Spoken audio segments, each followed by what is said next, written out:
Friends, मैं स्वाति यादव आप सभी लोगों को आपके YouTube channel biology with Aarti Yadav में स्वागत करती हूँ। और जैसा कि आप सभी को पता है कि पैरामेडिकल के फॉर्म आ चुके हैं। आप सभी लोग आशा करेंगे कि आप सभी लोगों ने डाल भी दिए होंगे, और जिन बच्चों ने नहीं डाले वो कल 15 लास्ट उसकी डेट है, आज या कल सुबह तक डाल दें, ठीक है। और इसका जो एग्जाम होगा वो 25 दिसंबर को है। तो आप सभी लोग बहुत ही अच्छे होंगे, मस्त होंगे, स्वस्थ होंगे और आपकी पढ़ाई भी बहुत अच्छी चल रही होगी, ठीक है। तो आप सभी लोग यदि नहीं डाले फॉर्म तो डाल लें जरूर, और आप तैयारी करने स्टार्ट कर दें। आप पहले से भी करेंगे और जबरदस्त करें, क्योंकि एग्जाम के टाइम जब 8-10 दिन रह जाते हैं तो हमें उस टाइम बहुत ज्यादा तैयारी करनी चाहिए, क्योंकि जितना भी हमने पहले जितना भी पढ़ा उन सभी को हमें रिवाइज करना होता है, ठीक है। और पहले कितना भी पढ़ा या लास्ट टाइम हम ना पढ़े उसे रिवाइज ना करें तो वो पहले का पढ़ा हुआ का कोई भी मतलब नहीं रहता है। तो आप सभी लोगों को रिवाइज करना है बहुत अच्छे से और बहुत ज्यादा समय देना है पढ़ाई को, ठीक है। तो आज हम फिजिक्स के बहुत ही इंपॉर्टेंट न्यूमेरिकल है जो 2017-2018 में पूछे गए थे, उन्हीं से आधारित आज हम न्यूमेरिकल कराएंगे। जो ज्यादातर जिस चैप्टर से आते हैं उन्हीं चैप्टरों से हम न्यूमेरिकल लेके आए हैं। तो हमारा फर्स्ट न्यूमेरिकल क्या है वो देखते हैं। फर्स्ट हमारा न्यूमेरिकल है कि 100 फेरों की एक कुंडली से बद्ध चुंबकीय फ्लक्स 0.1 सेकेंड में 0.5 वेबर से घटकर 0.3 वेबर रह जाता है। कुंडली के सिरों के बीच प्रेरित विद्युत वाहक बल ज्ञात करें। ये 2018 में न्यूमेरिकल पूछा गया था, ठीक है। ये जो न्यूमेरिकल है 2018 में पूछा गया, 2016 में भी ये पूछा गया था, ठीक है। बहुत अच्छा न्यूमेरिकल है। इसी तरह से मतलब इसी तरह के न्यूमेरिकल पूछा गया था, ठीक है। सेम मतलब ये संख्या चेंज थी और क्वेश्चन यही था, यही फॉर्मूला लगाने थे इसमें जो हम बताएंगे, ठीक है। तो 100 फेरों की संख्या इसमें क्या है, फेरों की संख्या कितनी दी गई, n बराबर हम देखेंगे फेरों की संख्या। देखिए जो भी न्यूमेरिकल हमने पहले बताया, कोई भी न्यूमेरिकल करते तो सबसे पहले हम जो भी चीज दी है वो उन सभी को हम निकाल लें, ठीक है। फेरों की संख्या कितनी है 100, ठीक है। और यहाँ पे टाइम कितना दिया गया है 0.1 सेकेंड, ठीक है। और फिर दिया है वेबर। चुंबकीय फ्लक्स फाई से इसे प्रदर्शित करते, तो फाई1 हमको दिया है 0.5 वेबर। चुंबकीय फ्लक्स को फाई से प्रदर्शित करते हैं। और फाई2 दिया गया है 0.3, ठीक है, रह जाता है। कुंडली के सिरों के बीच प्रेरित विद्युत वाहक बल जिसे ई से प्रदर्शित करते, ई मुझे हमें निकालना है, ठीक है। तो हम निकालते सबसे पहले, ठीक है, प्रेरित विभवांतर या विद्युत वाहक बल। ये दो तरह से, ये यदि अब पूछा जाए प्रेरित विभवांतर तब भी ई बराबर लगाना है मुझे फार्मूला, या पूछा जाए विद्युत वाहक बल, ठीक है, तब भी हमें यही फॉर्मूला लगाना है जो अभी हम आपको बताएंगे, ठीक है। तो यहाँ पे हमको सबसे पहले जो निकालना है डेल्टा फाई निकालना है, क्योंकि फाई1 और फाई2 दिया है। तो डेल्टा फाई जब हम निकालेंगे तो क्या करेंगे, फाई2 माइनस फाई1। फाई2 कितना है 0.3 और फाई1 कितना है 0.5, तो कितना बचेगा 0. माइनस का बचेगा 0.2 वेबर, ठीक है। अब हम सूत्र लगाएंगे, E बराबर n डेल्टा फाई बटे डेल्टा टी, ये समय है, ठीक है, डेल्टा टी। n कितना है 100, डेल्टा फाई कितना है, यहाँ पे माइनस का चिन्ह लगता है, ठीक है।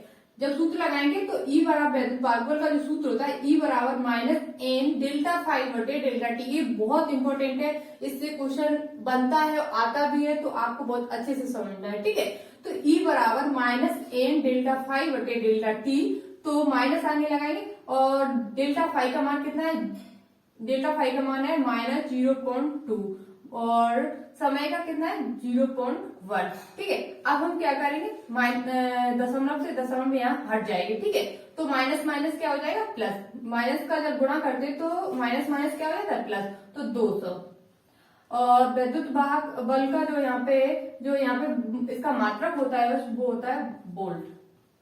प्रेरित विभवांतर या विद्युत वाहक बल, तभी हमें ये सूत्र लगाना, इसका जो मात्रक होता है वो वोल्ट होता है, ठीक है। आई होप आप सभी लोगों को समझ में आ गया। बहुत अच्छी मतलब बहुत सिंपल तरीके से बहुत जल्दी किया जा सकता है और ज्यादा टफ नहीं पूछे जाते। न्यूमेरिकल ऐसे ही होते हैं, लगता है उस टाइम की बहुत टफ पूछा गया है, लेकिन हम उसे बहुत अच्छे से हैंडल करें। सबसे पहले क्या करें, कोई भी न्यूमेरिकल है तो उसमें जो भी चीज हमें दी गई है वो हम अलग निकाल लें और फिर हम सोचें इसमें कौन सा फॉर्मूला सेट हो सकता है। ठीक है, तो इस तरह ये सवाल किया जाएगा। ठीक है, नेक्स्ट सवाल देखते हैं नेक्स्ट स्लाइड में। ठीक है,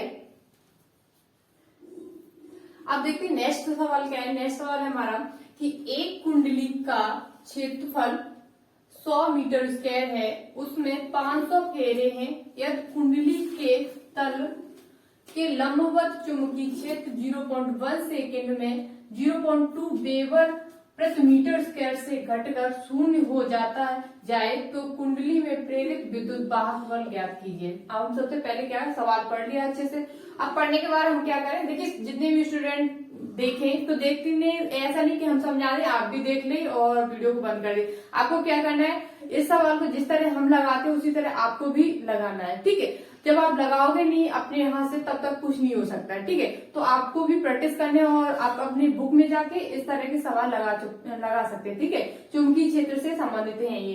ठीक है, तो क्या है, सबसे पहले हमें दिया गया कि क्षेत्रफल 100 मीटर कोई कुंडली क्षेत्र है, उसमें क्या है कि 500 फेरे हैं, तो यहाँ पे क्षेत्रफल दिया गया है, तो ए बराबर कितना दिया है, 100 मीटर स्क्वायर। क्षेत्रफल कितना दिया है, 100 मीटर स्क्वायर। और फिर क्या दिया है, फेरों की संख्या, तो एन कितना दिया, 500। फेरों की संख्या कितनी है, 500। कुंडली के तल के लंबवत, यहाँ पे थीटा का लंबवत जब कहे जाए तो थीटा का जो मान होगा वो होगा 90 डिग्री। ठीक है, चुंबकीय क्षेत्र में टाइम जो दिया गया है डेल्टा टी 0.1 सेकेंड। ठीक है, अब क्या देखें, 0.2 वेबर प्रति मीटर स्क्वायर से घटकर चुंबकीय क्षेत्र मतलब V, कोई चुंबकीय क्षेत्र है उसमें 0.1 सेकेंड में जो चुंबकीय क्षेत्र है 0.2 वेबर प्रति मीटर स्क्वायर से घटकर शून्य हो जाता है। तो यहाँ पे चुंबकीय क्षेत्र का जो मान दिया गया है 0.2 वेबर प्रति मीटर, 2 वेबर प्रति मीटर स्क्वायर। ठीक है, अब मुझे ई निकालना है। अब सबसे पहले हम क्या करें कि हमें अब चुंबकीय फ्लक्स निकालना है। मुझे सबसे पहले क्या निकालना है, चुंबकीय फ्लक्स, ये दिखने का। ठीक है, तो ई बराबर हमको निकालना है प्रेरित विद्युत वाहक बल। ठीक है, अब हमें सबसे पहले हम प्रेरित विद्युत वाहक बल का सूत्र अभी हमने बताया था, क्या होता है, ई बराबर एन डेल्टा फाई बटे डेल्टा टी। तो हमें जो नहीं दिया गया वो फाई नहीं दिया गया है, चुंबकीय जो फ्लक्स नहीं दिया गया है। तो चुंबकीय फ्लक्स को हम सबसे पहले देखिए, टी भी दिया गया, एन भी दिया गया, ये चीज मुझे नहीं दी, चुंबकीय फ्लक्स। ठीक है, तो चुंबकीय फ्लक्स हम जब निकालेंगे तो चुंबकीय फ्लक्स सबसे पहले हम निकाल लें। चुंबकीय फ्लक्स कैसे निकालेंगे, उसका जो सूत्र होता है वो फाई बराबर वी ए कॉस थीटा। चुंबकीय फ्लक्स का जो सूत्र होता है वो क्या होता है, आप सभी लोगों को जरूरी नहीं, जब कोई भी न्यूमेरिकल ओनली चुंबकीय फ्लक्स भी आपको पूछ सकता है, जब आपको सूत्र पता होगा आराम से आप कर सकते हैं। तो चुंबकीय फ्लक्स का जो सूत्र होता है वो होता है डी फाई बराबर वी ए। बी क्या है, यहाँ पे है चुंबकीय क्षेत्र, ए क्या है क्षेत्रफल, और कॉस थीटा यहाँ पे कोण दिया गया है। तो बी का मान कितना दिया है हमको, बी का मान दिया गया है 0.2 गुणे और क्षेत्रफल का मान कितना दिया गया है 100 और कॉस थीटा का मान कितना दिया गया है 90 डिग्री। कॉस थीटा का मान कितना होता है, 1 होता है, आप सभी लोगों ने पढ़ा भी। कॉस 90 डिग्री का जो मान होता है वो कितना होता है, 1 होता है। तो अब हम यहाँ क्या करेंगे कि जब इसका गुणा करेंगे तो कितना आ जाएगा, 2 से तो यहाँ पे पॉइंट लग जाएगा तो 20 आ जाएगा। ठीक है, और कॉस थीटा का मान कितना होता है, 1 होता है। ठीक है, आप सभी लोगों को पता भी होगा। तो कॉस 5 बराबर कितना होगा, 20, कितना हुआ 20, 5 बराबर कितना हुआ 20। 5 का जो मात्रक होता है वो वेबर होता है। ठीक है, 5 बराबर कितना 20। अब फाइबर हमने ये निकाल लिया, 5 देखिए डेल्टा फाइव कैसे निकलेगा, डेल्टा फाइव बराबर होता है 5 माइनस 5 ठीक है, और 5 यहाँ पे क्या 0.2 वेबर से घटकर 0 हो गया, तो 5 कितना हो गया, 5 का मान है यहाँ पे 0, ठीक है। तो 0 हम घटाएंगे, 0 में से 20 घटाएंगे तो कितना बचेगा, -20, ठीक है। अब इसका जो सूत्र माइनस याद से लगा लेना है, क्योंकि वैद्युत भागफल का जो मान जो सूत्र होता है उसमें माइनस पहले से लगा होता है, -n डेल्टा फाइव बटे डेल्टा टी, ठीक है। अब हम लगाते हैं, ठीक है, दिख रहा होगा, ठीक है। ई बराबर माइनस, नहीं दिख रहा है, नहीं दिख रहा है, यहाँ पे इधर लगा रहे, ठीक है। देखिए ई बराबर सूत्र यही लगा, तो सूत्र तो यहाँ लिखा है, एन का मान कितना दिया 500 और डेल्टा फाइव का मान कितना दिया है -20 बटे टी का मान दिया गया है 0.1 सेकेंड, ठीक है। अब हम क्या करते हैं कि यहाँ पे ये हटाएंगे, यहाँ लगा देंगे, ठीक है। अब कितना होगा 5 10 और 4 देंगे पहले से, ठीक है, इतना हो जाएगा हमारा। ई का मात्रक क्या होता है, वोल्ट। इकाई 10 लाख, तो कितना हो गया 10 लाख, ठीक है, 1 लाख हो जाएगा, ठीक है। इकाई 10 लाख, ठीक है। हमें कुछ नहीं, और नहीं तो हम इस तरह भी लिख सकते हैं 1 2 3 4 5, 10 पे घाते 5 वोल्ट। इस तरह भी जैसे वो पूछे उस तरह हम उसका मान दे देंगे, ठीक है। आई होप आपको समझ में आ गया होगा। देखिए यहाँ पे हमने 2 सूत्र लगाए, ये भी इससे भी सवाल बन सकता है कि चुंबकीय फ्लक्स बराबर क्या होता है। चुंबकीय फ्लक्स का जो सूत्र होता है वो होता है फाई बराबर BA cos थीटा, ठीक है। तो इससे भी यहाँ एक अलग से सूत्र से भी आपसे सवाल पूछा जा सकता है। आई होप आप सभी लोगों को समझ में आ गया। और चुंबकीय फ्लक्स से, वैद्युत भागफल से हमने आपको 2 सवाल समझा दिए, और ये सवाल बहुत ही इंपॉर्टेंट है, पूछे भी जाते हैं, ठीक है, क्योंकि सीपी नेट में पूछे जा चुके हैं, तो पूछने जाने की संभावना भी रहती है इस चैप्टर से, ठीक है। तो हम नेक्स्ट स्लाइड में देखते हैं नेक्स्ट क्वेश्चन हमारा क्या है। अब देखते हैं नेक्स्ट हमारा सवाल क्या है। नेक्स्ट सवाल है कि किसी भी धारा लूप का क्षेत्रफल 20 मीटर स्क्वायर है, उसमें प्रवाहित धारा 5 एम्पियर है, इसका चुंबकीय आघूर्ण ज्ञात कीजिए। चुंबकीय आघूर्ण ज्ञात कीजिए। हमको दिया क्या गया क्षेत्रफल, ए बराबर दिया है 20 मीटर स्क्वायर, ठीक है, और एम्पियर धारा आई बराबर क्या दिया गया है 5 एम्पियर। आई बराबर कितना दिया, धारा कितनी थी 5 एम्पियर, और चुंबकीय क्षेत्र कितना है 20 मीटर स्क्वायर, और चुंबकीय आघूर्ण मुझे पूछा है, तो चुंबकीय आघूर्ण को प्रदर्शित करते हैं एम। तो एम हमको निकालना है, चुंबकीय आघूर्ण मुझे निकालना है। तो एम बराबर एक सूत्र हमने पढ़ा है, एम बराबर आई ए, आई गुणे ए, ठीक है। आई कितना है 5 एम्पियर और एम्पियर, और क्षेत्रफल कितना दिया गया 20, तो 20 पंचे 100। अब इसका मात्रक देखना कितने आसान से निकाल सकते हैं। एम्पियर का मात्रक, धारा का मात्रक क्या होता है एम्पियर, और क्षेत्रफल का मात्रक क्या होता है मीटर स्क्वायर। तो इसका जो सूत्र, जो इसका मात्रक हो गया, चुंबकीय आघूर्ण का जो मात्रक हो गया वो क्या हो गया एम्पियर इंटू मीटर स्क्वायर, ठीक है। इसकी विमा भी हम निकाल सकते हैं, ठीक है। एम्पियर की मुझे विमा या पता होनी चाहिए और मीटर की, ठीक है। तो हम इसका वो विमी सूत्र भी निकाल सकते हैं, ठीक है। तो इस सवाल को बहुत मतलब 2 चीजें दी गई, और यदि हमें फॉर्मूला आता है तो हम बहुत जल्दी से लगा के और इसका आंसर भी निकाल सकते हैं। और फॉर्मूला ही नहीं मुझे आ रहा है तो हम नहीं निकाल सकते हैं। आप सभी लोग ये करें कि जितने भी चैप्टर, इंपॉर्टेंट चैप्टर हम जो बता रहे वो, और मतलब जो भी चैप्टर आपको अच्छे से आते हैं उन सभी चैप्टरों के आपको न्यूमेरिकल लगाने के लिए उसके फॉर्मूले अच्छे से याद कर लेने चाहिए। ऐसा नहीं जो चैप्टर आपको बिल्कुल आता ही नहीं है तो उसके नहीं आपको लगाने, जो आपको बहुत अच्छे से आता है, उसमें कुछ समझ में आता है, आप उसे पढ़ो तो उसमें इंटरेस्ट है तुम्हारा, तो उन सभी फिजिक्स के जो टॉपिक है उन सभी के न्यूमेरिकल के लिए आपको फॉर्मूले अच्छे से आने चाहिए, ठीक है। तो सभी के नहीं करने, जो भी आपके इम्पोर्टेंट, देखिए कुछ चैप्टर आपके बहुत ही अच्छे होते हैं, ठीक है, उन्हीं चैप्टरों को आप अच्छे से और स्टोर कर लें क्योंकि उनसे भी क्वेश्चन पूछे जाते हैं, ठीक है। ठीक है, अब हम देखते हैं नेक्स्ट लाइन में हमारा नेक्स्ट क्वेश्चन क्या है।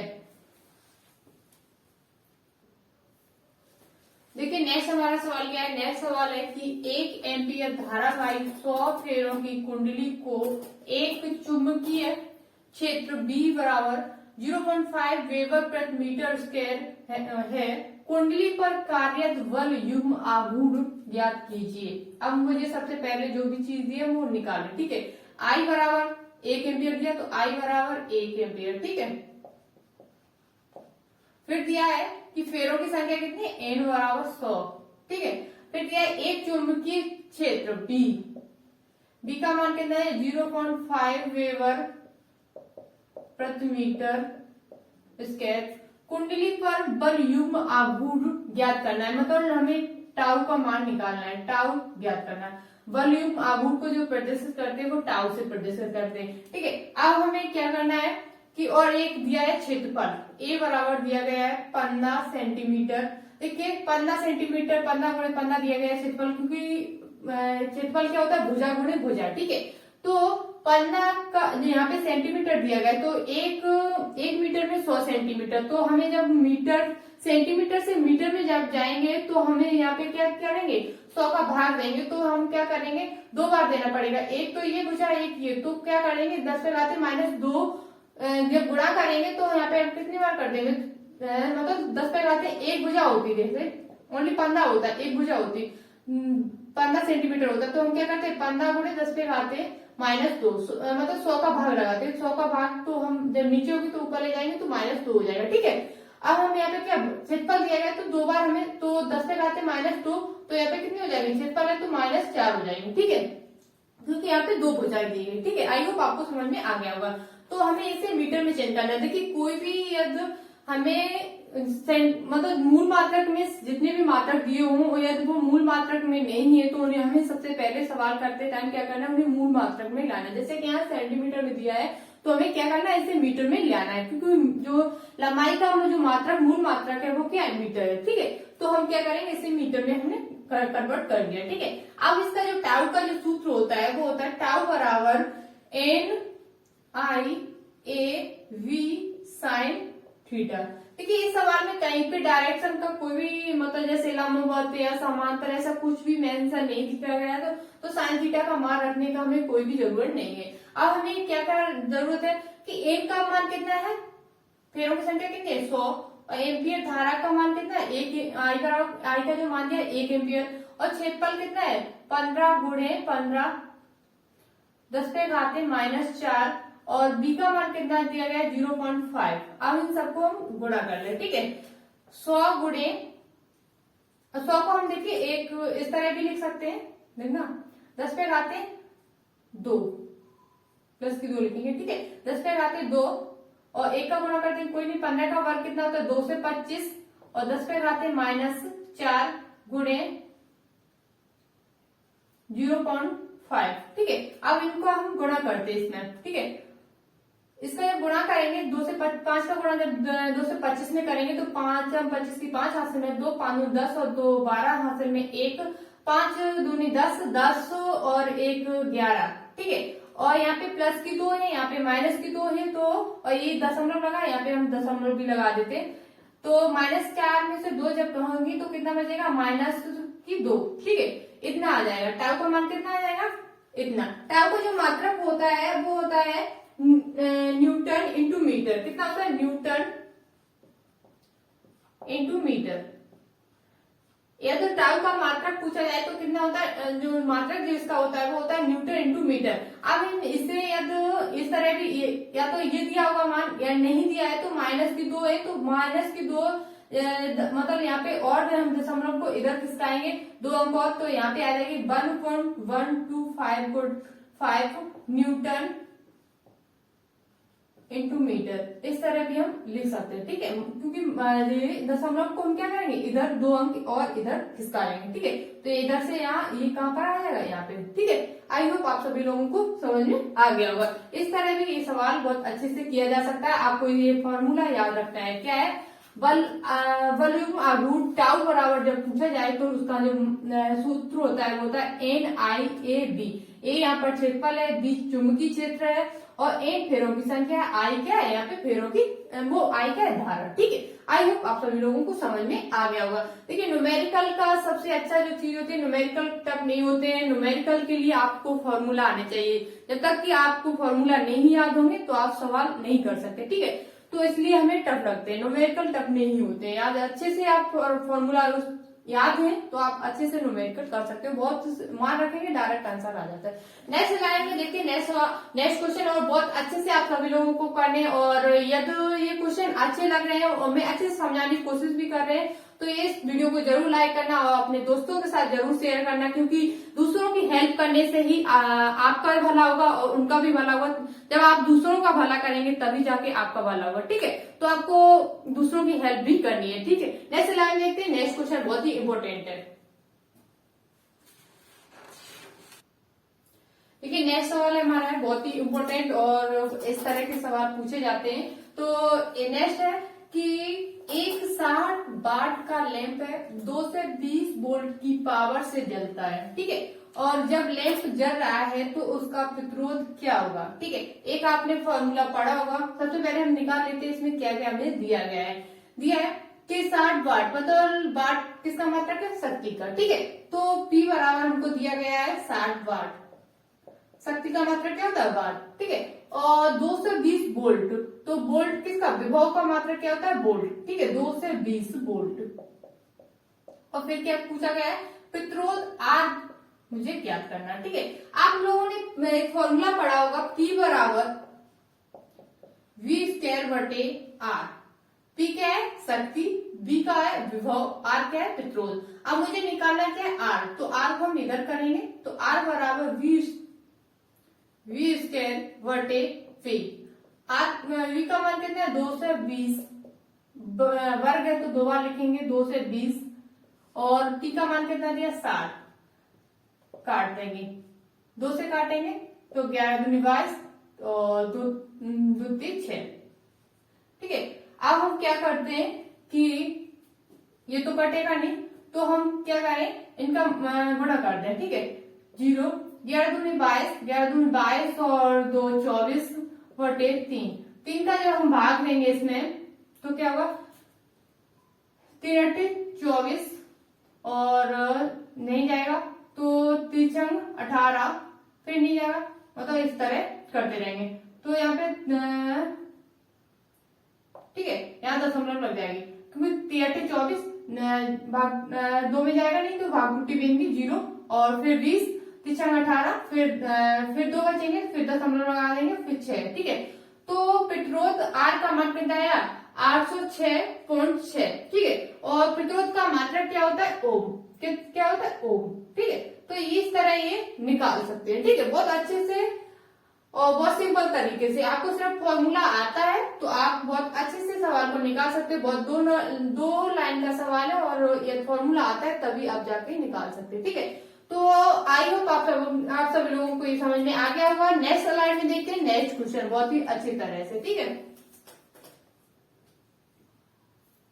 देखिए जो नेक्स्ट हमारा सवाल है वो देखते हैं।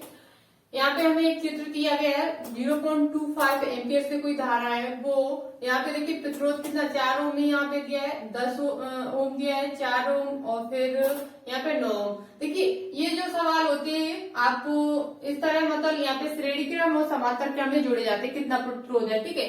तो देखिए यहाँ पे रुकावट है, यहाँ से ये धारा कुछ इधर चली गई, कुछ इधर, ठीक है। यहाँ से गए तो यहाँ पे देखना कहीं आपको रुकावट दिख रही है, नहीं, यहाँ से लेके यहाँ तक या तो कहीं भी रुकावट नहीं है, कहीं भी मतलब रुकावट नहीं है, तो वो सभी प्रतिरोध किसमें होंगे, समांतर क्रम, वो श्रेणी क्रम में, सॉरी किसमें होंगे, श्रेणी क्रम में। ये रुकावट आती है जैसे कि इसमें और इसमें अंदर है, देखिए यहाँ और इसमें, देखिए यहाँ रुकावट है, इधर थोड़ी धारा चली गई, थोड़ी उधर चली गई, 2 भागों में बट गई, तो ये जो होंगे वो समांतर क्रम में होंगे। और ये रुकावट नहीं है तो वो सभी किसमें में होंगे, श्रेणी क्रम में। यहाँ देखिए इसमें और इसमें कहीं भी आपको कहीं भी रुकावट दिख रही है, यहाँ पे रुकावट है और यहाँ पे, ठीक है।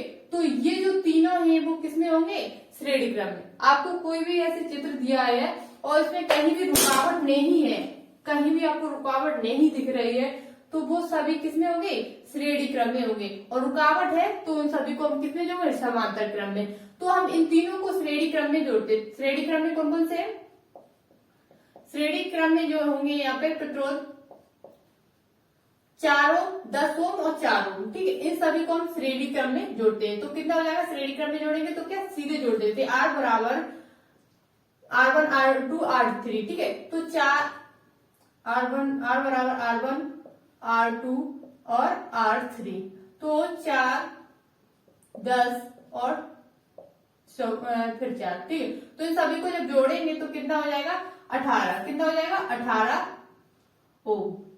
आप जब ये तीनों जुड़ गए और एक जगह आ गए तो अब इसे और ये जो मान आया है वो अब हमारा किसमें होगा, समांतर क्रम में। अब जो ये तीनों को जोड़ने के बाद हमारा कितना है 18 ओम और ये नीचे कितना दिया है 9 ओम, तो ये दोनों किसमें आ जाएंगे, अब समांतर क्रम में आ जाएंगे। आई होप आपको समझ में आए। यदि रुकावट हो, हम फिर समझाने की कोशिश, यदि कहीं भी लाइन में रुकावट है तो वो समांतर क्रम में, और रुकावट नहीं है तो वो किसमें होगी, श्रेणी क्रम में होगी। ठीक है, तो यहाँ हमें कहीं भी रुकावट नहीं दिख रही है तो ये तीनों किसमें हो जाएंगे, श्रेणी क्रम में। इधर फिर इन तीनों को जोड़ेंगे श्रेणी क्रम में, क्या है हमारा 18 ओम। अब ये और ये कितने हो जाएंगे, समांतर क्रम में। अब हमें 18 ओम और 9 ओम को किसमें जोड़ना है, समांतर क्रम में। समांतर क्रम में जब जोड़ेंगे तो क्या हो जाएगा, 1/R1 और 1/R2। R1 कितना आ जाएगा, 1/18 प्लस 1/9। अब हम इनका एलसीएम लेंगे तो कितना 18, 1 2 9 2 18, तो कितना होगा 3/18, 3 6 18, 1/6, 1/R बराबर कितना हो गया 1/6, तो R बराबर कितना आ जाएगा 6। अब जो लास्ट में हमें प्रतिरोध कितना हुआ 6, इसी का हम मान रखेंगे। लास्ट में जो प्रतिरोध आया वो कितना है 6 ओम। दिख रहा है नीचे, नहीं दिखाई दे रहा, ठीक है, तो यहाँ पे नहीं दिख रहा है, इधर देखते हैं। ठीक है, एक मिनट रुकना, कहां तक नहीं दिख रहा है, 1/18 ऊपर सूत्र के बाद यहाँ से यहाँ तक दिख रहा है, यहाँ तक दिख रहा है। ठीक है, 1/18 नहीं दिख रहा है, यहाँ से देखा 1/R बराबर हम श्रेणी क्रम में जोड़ेंगे तो 1/18 मतलब और 1/9। अब इसका एलसीएम लेंगे तो 18 हो जाएगा, 1 और 9 दूनी 18 2, तो 3/18 1/6 हो जाएगा, 18। ठीक है, तो R का जो मान आ जाएगा, ठीक है, R बराबर 6, R बराबर कितना हो जाएगा 6 ओम, कितना हो जाएगा R बराबर 6 ओम। अब हमारा प्रतिरोध निकल आया। ठीक है, हमने पहले समांतर क्रम में वो श्रेणी क्रम में जोड़े, फिर हमने क्या करा समांतर क्रम में। अब हमें पूछा क्या क्या विभवांतर। एक सूत्र आप लोगों ने पढ़ा होगा, B बराबर IR। क्या पढ़ा होगा, B बराबर IR। देखिए यहाँ पे हमें I दिया गया है 0.4 एम्पियर। ठीक है, 2.4 एम्पियर हमें एक मान दिया गया है धारा का, तो ये हम निकाल लेंगे। ठीक है, 2.4 एम्पियर धारा का मान दिया गया, और अभी हमारा जो प्रतिरोध कितना निकला 6, तो हम इनका जब मल्टीपल कर देंगे तो 24 की 4 हासिल में 2, 6 दूनी 12 और 2 14। ठीक है, तो इसका जो मान आएगा वो आएगा 14.4 वोल्ट। विभवांतर का मात्रक क्या होता है, वोल्ट। ठीक है, तो बी का मान इस तरह निकाल लेंगे।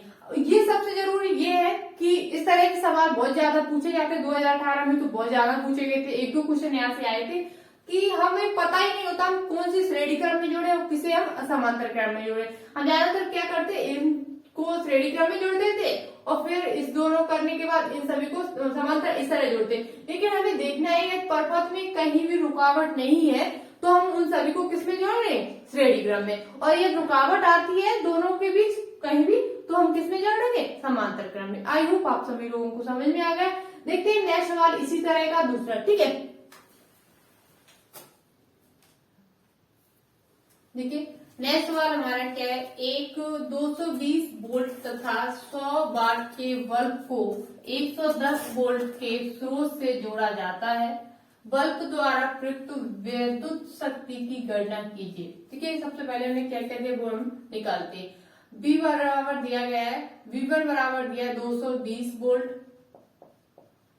और वाट शक्ति तो P1 दिया है 100 वाट, और नेक्स्ट वोल्ट दिया है विभव V2 दिया हमको 110 वोल्ट, और शक्ति वैद्युत शक्ति हमें निकालना तो P2 हमको ज्ञात करना है। अभी हमने आपको थोड़ी देर पहले बताया था कि P बराबर एक फॉर्मूला होता है, P बराबर B²/R। ये भी हमने आपको बताया था। ठीक है, तो इसी फॉर्मूले से हमें ये निकालना है। ठीक है, अब हम क्या करते, P1/P2 क्योंकि हमें दो चीज दी P2 हमें ज्ञात करना है। तो V1 का स्क्वायर बटे R और V2 का स्क्वायर बटे R, ठीक ना। ये यहाँ पे और ये यहाँ पे पहुंच जाएगा, तो ये R से R कट जाएगा, ठीक है। हमारे पास बचेगा वो बचेगा V1 का स्क्वायर बटे V2 का स्क्वायर, ठीक है। ये हमें प्राप्त होगा, ठीक है। तो हम क्या करेंगे, अब इसका मान रखते हैं। V1 का क्या करें, P1 का मान कितना दिया गया है 100 और P2 हमको ज्ञात करना है, और V1 का मान हमको दिया गया है 220 वर्ग है, तो 2 बार लिखेंगे 220 वोल्ट, ठीक है। और V2 का मान दिया 110 V2 स्क्वायर, तो 110 2 बार लिखना है, ठीक है। अब क्या करें, 0 से 0 को काट दें, 11 दूनी 22, 11 दूनी 22, ठीक है। अब दूनी 4, मतलब यहाँ पे 25, 25 चौकू 100, तो P2 बराबर जो हमारा आएगा 25 वाट, कितना आएगा 25 वाट। आई होप आप सभी लोगों को समझ में आ गया होगा, ठीक है। हमने आपको अभी थोड़ी देर बताया था कि P बराबर एक फॉर्मूला होता है, P बराबर V स्क्वायर बटे R। तो हमें क्या निकालना है, यहाँ पे P1 दिया गया है, P2 दिया गया है, P2 मुझे ज्ञात करना है, और V1 दिया V2 दिया गया, तो P1 बटे P2 इसका हम रखेंगे, तो R से R कट जाएगा, क्योंकि R का हमें कोई मान नहीं दिया गया है, तो हम R समान मानेंगे, तो R से R यहाँ पे कट जाएगा। तो V1 बटे V2 का जब हम मान रखेंगे, P1 बटे P2 का जब मान रखेंगे, V1 बटे V2 के बराबर रखेंगे, तो हमारा P2 का जो मान आएगा वो 25 वाट आएगा, ठीक है। इस तरह से भी सवाल पूछे जाते हैं, बहुत ज्यादा पूछे जाते हैं, ठीक है। तो आई होप आप सभी को समझ में आ गया। ये फॉर्मूला आपको याद रखना है। अभी कुछ जैसे आपको यहाँ पे जरूर नहीं, अब दूसरा सवाल इस तरह भी आपसे पूछा जा सकता है, R का मान दे दिया जाएगा, B का मान नहीं दिया जाएगा, तब आपसे पूछा जाएगा P1 बटे P2 और R1 बटे R2 का मान देके तब आपसे सवाल भी पूछा जा सकता है, ठीक है। तो आपको ये फॉर्मूला आपको याद रखना है, ठीक है। P बराबर V स्क्वायर बटे R, ठीक है। आपको फॉर्मूला जब आते हैं तो अच्छे से आप न्यूमेरिकल कर सकते हैं। नेक्स्ट सवाल लेते हैं, नेक्स्ट स्लाइड पे। अभी हमने आपको थोड़ी देर पहले बताया था, किससे समझाए थे उसे,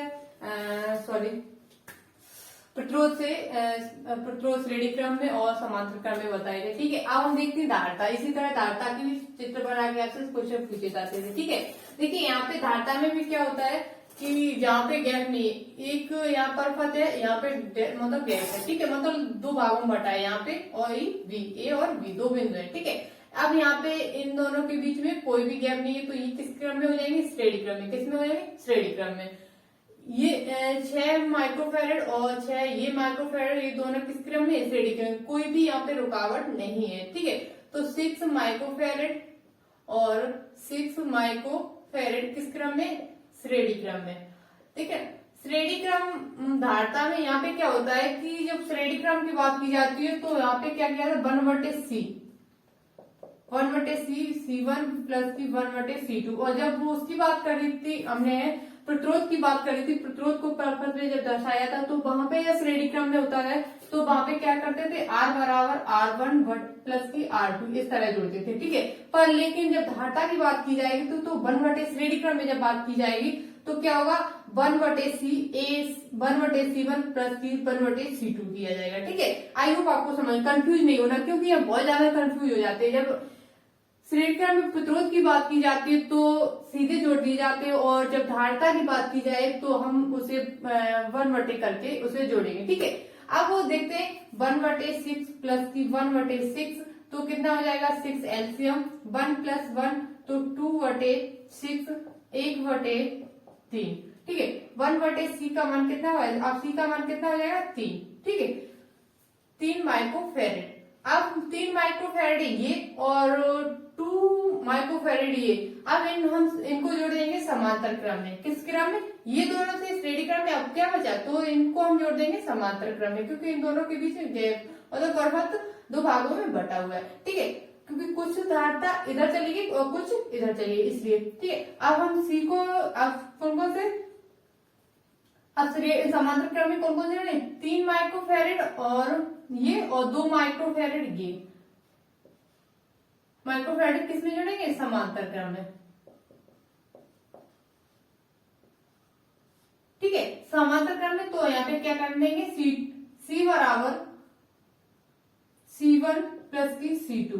ठीक है, यहाँ पे कोई डैश लगाना चाहो तो लगा सकते हो आप। ठीक है, वो ऐसे हम आपको ध्यान रखना है। अब हम समांतर क्रम में जोड़े तो 3 प्लस की 2 तो कितना होगा 5 माइक्रोफेरेड।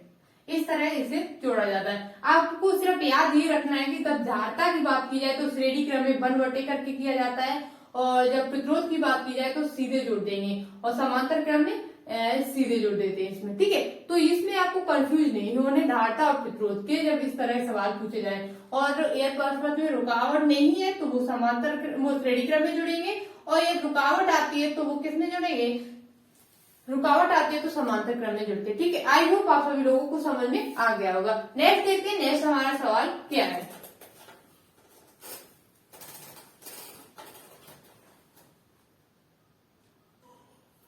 देखिए, नेक्स्ट हमारा सवाल है रेडियोएक्टिवता से। रेडियोएक्टिवता का हमने बहुत अच्छे से 3 वीडियो डाली है, यदि नहीं देखी है।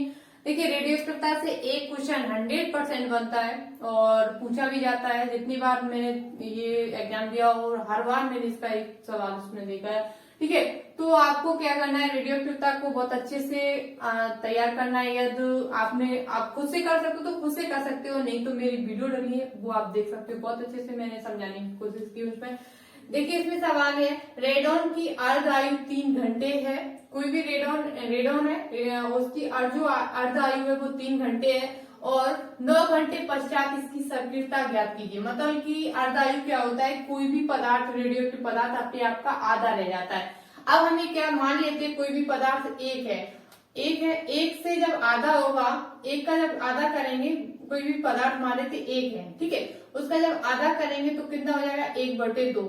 ठीक है, हम डायरेक्ट आपको बताते फॉर्मूला लगाने से अच्छा है कि अभी एक लाइन में आपका सवाल भी हो जाएगा बहुत अच्छे से। ठीक है, कोई भी पदार्थ मानते 1 है, 1 का जब आधा करेंगे तो कितना हो जाएगा 1/2। ठीक है, तो अपने आप का जो आधा होगा वो उसकी अर्धायु कितनी दी हमें 3। ठीक है, 3 घंटे दिए। अब हम इसका भी आधा करना है क्योंकि 9 घंटे के पश्चात हमें बताया। इसका जब आधा करेंगे तो क्या होगा 1/2 का जब आधा करेंगे तो यहाँ पे पहुंच जाएगा 1/4 हो जाएगा, 1/4। ठीक है, तो 1/4 हो जाएगा। ठीक है, अब यहाँ पे कितना हुआ 3, ये 3 घंटे 3 6 ही हुए। अब हमें क्या करना है 9 घंटे तक निकालना है। जब 1/4 का भी हम आधा करेंगे तो क्या हो जाएगा 1/8। ठीक है, तो यहाँ पे 3 घंटे, ये 3 3 6 और 2 6 3 9 घंटे के पश्चात वो पदार्थ है रेडॉन की, उसकी जो सक्रियता रह जाएगी वो 1/8 रह जाएगी। कितनी रह जाएगी 1/8।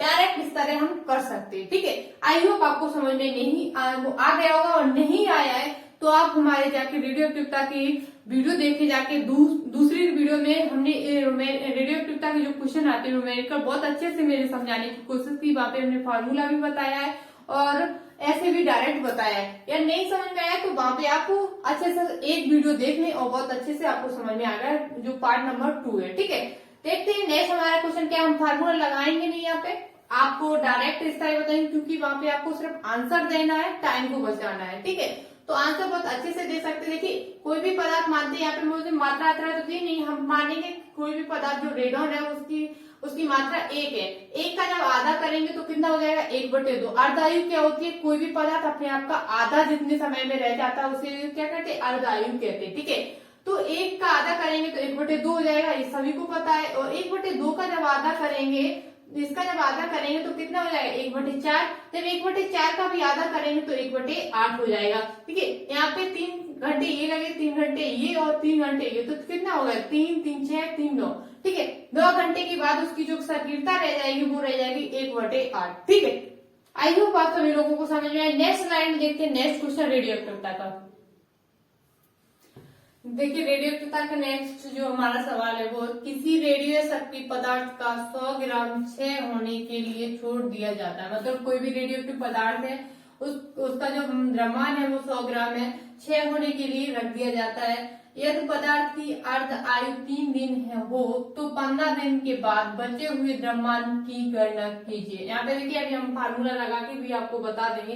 देखिए, हमको जो दिया गया है वो क्या दिया गया है, द्रव्यमान हमें प्रारंभिक मात्रा क्या है N0 बराबर, N0 हमको दिया 100 ग्राम। प्रारंभिक मात्रा को n0 से प्रदर्शित करते हैं, बची हुई मात्रा को n से प्रदर्शित करते हैं। बची हुई द्रव्यमान की हमें गणना करना है तो n हमें निकालना है और इसकी अर्धायु दी है 3 और 15 दिन कैपिटल T, 15 दिन के बाद हमें निकालना है। ठीक है, अर्धायु कितना है 3 दिन और 15 दिन के बाद उसे कैपिटल T से प्रदर्शित करते हैं। तो आपने एक मतलब सूत्र पढ़ा होगा, उससे पहले हम यहाँ पे निकालें अर्ध आयु की संख्या कितनी है। n बराबर कैपिटल T बटे स्मॉल t। कैपिटल T दिया है मतलब विघटन का समय मतलब अर्ध आयु 3 है और कितने समय के लिए विघटित हो जाता है, मतलब कैपिटल T 15 और स्मॉल t कितनी 3, तो 5 अर्ध आयु की संख्या कितनी, n को हम लिखते हैं अर्ध आयु की संख्या, अर्ध आयु की संख्या n से प्रदर्शित करते हैं। अर्ध आयु की संख्या कितनी आएगी 5। अब आपने एक फॉर्मूला पढ़ा होगा n बराबर n0 1/2n। ठीक है, अब 100 1/2 n का मान कितना दिया गया 5, तो 100 गुणे 2 का मतलब 5 बार गुणा करेंगे तो कितना आ जाएगा 32। आप लोग करके देखना। अब 32 का जब हम इसमें भाग देंगे तो हमारे पास जो बचेगा वो बचेगा 3.125। आप लोग कर भी सकते हैं। अब हम देखिए फॉर्मूला से इस तरह रहेगा, सब नीचे दिख रहा होगा। ठीक है, इस तरह फॉर्मूले से आप देखना हम डायरेक्ट कैसे निकालते, बहुत आसानी से एक लाइन में बहुत जल्दी निकलेगा। देखना कोई भी इसका द्रव्यमान कितना दिया है 100 ग्राम। ठीक है, 100 ग्राम हमको दिया गया है। 100 का जब अर्धायु मतलब 15 दिन का निकालना है मुझे, 100 का जब आधा करेंगे तो कितना होगा 50। ठीक है, और जब 50 का आधा करेंगे तो कितना होगा 25। ठीक है, यहाँ पे 3 दिन हो गए, यहाँ 3। अब 25 का जब आधा करेंगे तो कितना हो जाएगा 12.5 हो जाएगा कि नहीं हो जाएगा, तो यहाँ पे 3। अब फिर अभी कितने हो गए 9 दिन नहीं हुए।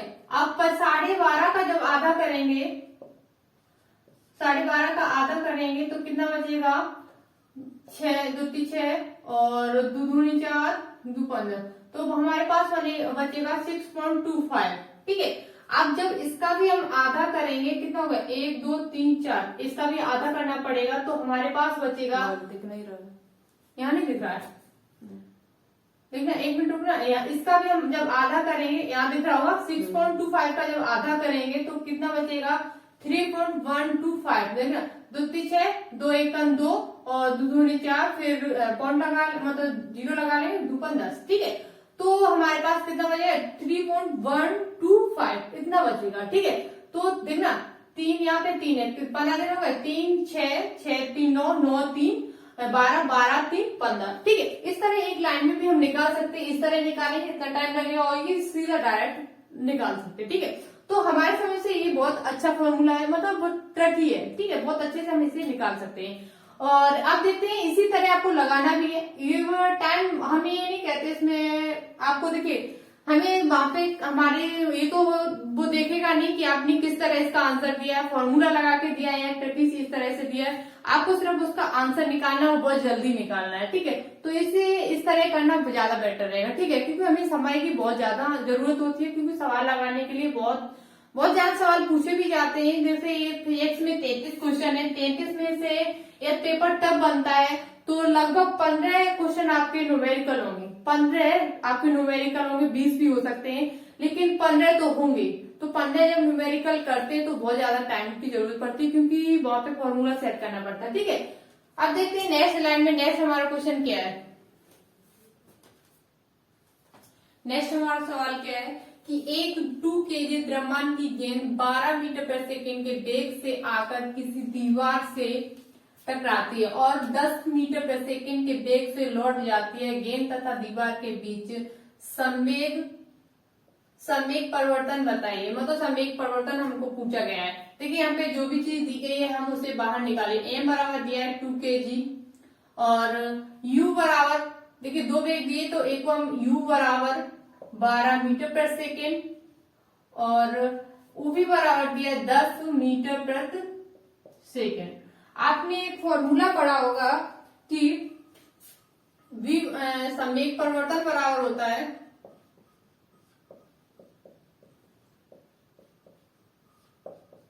संवेग परिवर्तन बराबर होता है M V U minus we.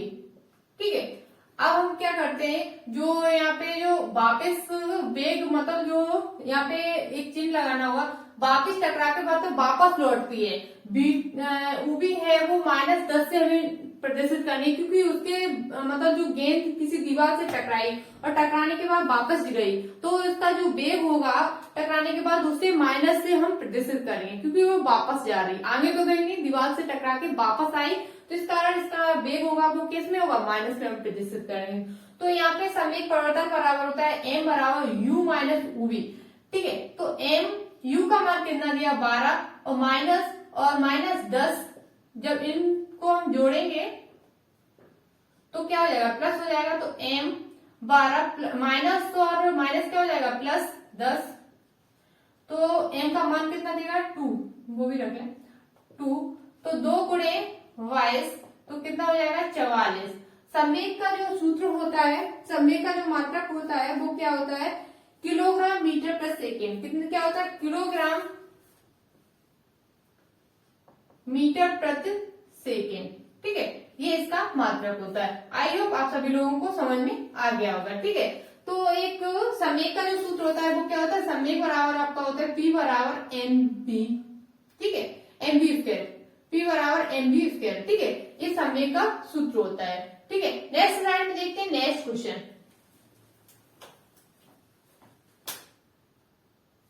देखना, यहाँ पे संवेग का जो सूत्र होता है P बराबर mv होता है। ठीक है, mv स्क्वायर नहीं होता है, P बराबर mv।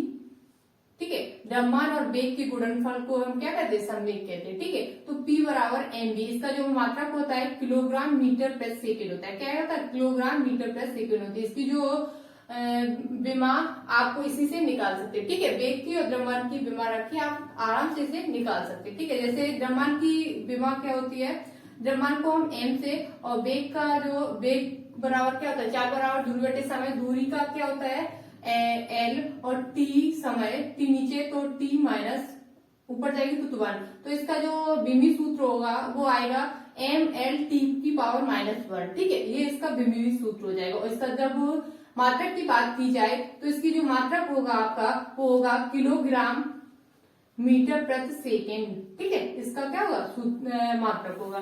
ठीक है, और बिंबी सूत्र क्या है, ml t की पावर -1। ठीक है, आई होप आप सभी लोगों को समझ में आ गया। और देखते हैं नेक्स्ट स्लाइड पे नेक्स्ट क्वेश्चन बहुत अच्छे से। देखिए, नेक्स्ट सवाल बहुत ही अच्छा है और आपको बहुत अच्छे से समझाने की कोशिश करेंगे। एक वायुयान 360 किलोमीटर प्रति घंटा के एक समान वेग से उड़ता है। इसके इंजन की दक्षता 1000 किलोवाट है। इंजन पर कितना बल लग रहा है। देखना, यहाँ पे जो हमें दिए है वो है वेग। देखिए, हमें यहाँ पे क्या क्या दिया गया है, 360 किलोमीटर प्रति घंटा के वेग से उड़ता है, तो मतलब बी हमें वेग दिया गया है 360 किलोमीटर प्रति घंटा। ठीक है, और नेक्स्ट दिया गया क्षमता मतलब दक्षता मतलब शक्ति दी गई यहाँ पे, P बराबर 1000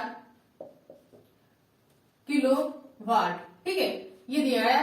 ठीक है, अब हमें निकालना क्या है, बल निकालना, बल लग रहा है तो मतलब F मुझे ज्ञात करना है। ठीक है, अब हम क्या करें, ये दिया है किलोवाट में, ये दिया किलो मतलब किलोमीटर प्रति घंटा में दिया गया वेग, और ये दिया है किलोवाट में। तो हमें क्या करना है, कोई भी सवाल लगाने से पहले हम आपको फिर बताना चाहते हैं कि हमें मूल मात्रक नीचे में ले आना है। ठीक है, तो अब किलो का मूल मात्रक क्या होता है, किलोमीटर का मीटर होता है, तो यहाँ पे क्या करें, मीटर पर सेकेंड में मुझे कन्वर्ट करना है।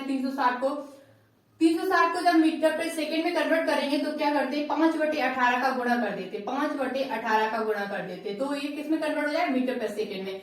18 दूनी 36, 20 25 100, तो 100 मीटर पर सेकेंड ये आपका क्या आ जाएगा, वेग आ जाएगा। ठीक है, अब क्या करते हैं कि अब इसको भी मुझे चेंज करना है। P बराबर दिया गया 1 किलोवाट में कितने होते, 1000 वाट। 1000 हमको पहले भी दिए गए, तो 1000 गुणे 1000, ये 3 बिंदी, ये 3, ये तो कितनी हो गई, 10 पे घाते 6 बार। ठीक है, अब मैंने निकाल लिया। अब मूल मात्रक में आ गए। अब हम क्या करते हैं कि इनको हम, या वो शक्ति मुझे निकालना, मतलब मुझे बल निकालना है। एक आपने सूत्र पढ़ा होगा, P बराबर W/T, सभी लोगों ने पढ़ा हुआ। शक्ति बराबर क्या होता है, कार्य बटे समय। ठीक है, अब हमें एक कार्य का क्या सूत्र होता है, W बराबर होता है बल गुणे विस्थापन S। W बराबर क्या होता है, बल गुणे विस्थापन। ये लिख सकते हैं कि नहीं लिख सकते, बिल्कुल लिख सकते हैं। ठीक, अब आपने पढ़ा होगा विस्थापन बटे समय को, B बराबर क्या, वेग बराबर होता है विस्थापन बटे समय। वेग बराबर क्या होता है, विस्थापन बटे समय। तो S बटे T की जगह हम लिख सकते हैं UV, क्योंकि वेग बराबर होता है विस्थापन बटे समय। ठीक है, तो P बराबर हमारे पास जो सूत्र आया F गुणे B। अब मुझे निकालना का है F, तो F बराबर आपका आ जाएगा, UV यहाँ पे गुणा कर रहा है तो नीचे भाग आ जाएगा P बटे B, ये बन जाएगा। ठीक है, अब मान हम रख दें।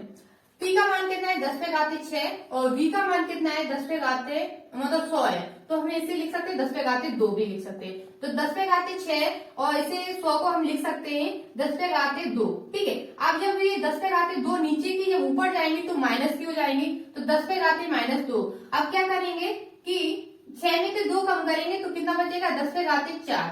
अब शक्ति का जो बल का जो मात्रक होता है वो होता है न्यूटन। इस तरह ये सवाल हो जाएगा। बहुत ही इंपॉर्टेंट और बहुत ही अच्छे से करना है मुझे, क्योंकि यहाँ पे ये चीज है वो मतलब P बराबर F गुणे B हमने तो सूत्र पढ़ा नहीं, हमने सिर्फ पढ़ा P बराबर W बटे T, पर ये निकाला कैसे, कार्य का सूत्र होता है F गुणे S।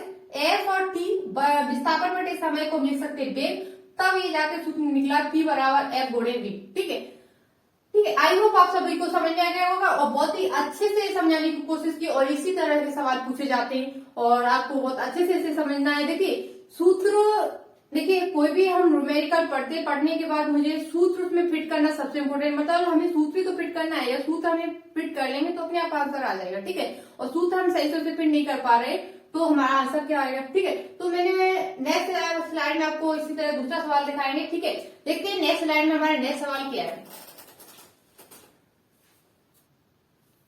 देखिए नेक्स्ट हम 2 सवाल आपको होमवर्क में देंगे और आप सभी लोग इनका आंसर देना है, और बहुत ही सिंपल सवाल है। और एक तो हमने रेडियप्टिवता का समझाया है, उसी सा है, उसी की तरह का दूसरा सवाल है, और एक आपको निकालना है। देखिए एक सवाल है, यदि 5 केजी द्रव्यमान के पिंड पर 25 न्यूटन का बल लगाया जाए तो पिंड के उत्पन्न त्वरण ज्ञात कीजिए। बहुत ही सिंपल, बहुत ही सरल, बहुत अच्छे से यदि आप इन चीजों को निकालें और उसके बाद देखना अपने आप आपको फॉर्मूला लगा के सेट करके आप पता कर सकते हैं कितना त्वरण निकलेगा। ठीक है, और नेक्स्ट हमारा सवाल है, कोई रेडियोएक्टिव पदार्थ की अर्ध आयु 4 दिन है, तो 3 अर्ध आयु के बाद, ये 3 अर्ध आयु एन संख्या दी गई, अर्ध आयु की संख्या दी गई। ठीक है, के बाद कितना शेष बचेगा।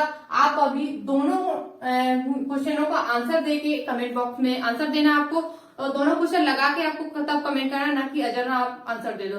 और ये दोनों ही बहुत ही सिंपल है, नहीं आते तो आप तभी कमेंट कर सकते हैं, हमें समझ में नहीं आए तो हम नेक्स्ट जब वीडियो बनाएंगे तो आपको समझा देंगे। ठीक है, और आप सभी लोगों से प्लीज मेरी विनती है कि आप लोग इस वीडियो को लाइक करके जाएं, और यदि नए आए हो तो सब्सक्राइब चैनल को जरूर करना और दोस्तों के साथ शेयर करना बिल्कुल मत भूलना। ठीक है, एक बार लाइक भले ही ना करना पर दोस्तों को जरूर शेयर कर देना, क्योंकि वो आपका भला हो, साथ में अपना भला न देखें दूसरों को भी भला देखें। जब क्योंकि कहा जाता है कि यदि हम किसी के साथ अच्छा करते हैं तो हमारे साथ भी अच्छा होता है, यदि हम दूसरों के साथ अच्छा नहीं करेंगे तो हमारे साथ अच्छा कैसे होगा हम सोच भी नहीं सकते। मतलब हमें दूसरों का भी अच्छा करना है, तभी जाके हमारा भी भला होगा। ठीक है, तो आज हम यहीं तक रखते हैं, नेक्स्ट वीडियो बहुत जल्दी लेके आएंगे। और अब तो हम देखिए आप ज्यादातर सभी वीडियो आपको मिल रही, हमारे जितने भी चैनल 3 चैनल बने हैं, एक साइंस केमिस्ट्री का, एक आरती मैम बायो पढ़ाती, दीक्षा मैम आपको केमिस्ट्री पढ़ाती है और सत्येंद्र सर आपको फिजिक्स पढ़ाते हैं। हमारे पास टाइम है कम, इस वजह से हम नहीं पढ़ा पाते, लेकिन जब भी हमें टाइम मिलता है तो हम जरूर आपके लिए वीडियो लेके आते हैं। ठीक है, और टाइम बहुत कम होता है क्योंकि आरती मैम ने आपको बताया कि वो स्कूल में पढ़ाने जाती है, हम अपनी खुद की तैयारी करते हैं, तो वो स्कूल में चले जाते हैं, फिर हम अकेले वीडियो बना नहीं पाते, क्योंकि वीडियो के लिए एक लोग कैमरा पे होना चाहिए। ठीक है, इस वजह से हम नहीं बना पाते, मेरी समस्या यही रहती है। मैं ऐसा नहीं कि मैं आपका कंटेंट तैयार नहीं कर पाते, हम कंटेंट भी तैयार कर लेते हैं। हम सोचते हैं कि वीडियो डालनी चाहिए हमें और आपकी हेल्प भी करनी चाहिए, क्योंकि आप ही हेल्प करेंगे तभी हमारी भी कुछ, क्योंकि हमने ही कहा है कि हम आपका भले करेंगे तभी मेरा भला होगा। तो आज हम बहुत इस टाइम जो हमारा समय 12 बज चुके हैं, आरती मैम ने उसकी तबीयत नहीं थी उनकी सही, क्योंकि उनको आज फीवर भी है, इस वजह से वो आप वीडियो नहीं डाल पाए।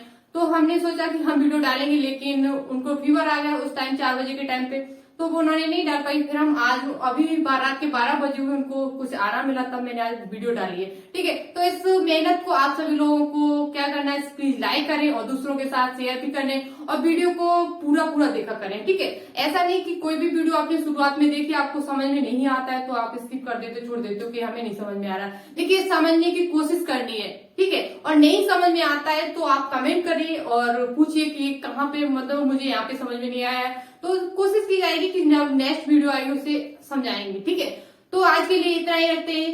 ठीक है, थैंक यू, धन्यवाद, जय हिंद, जय भारत।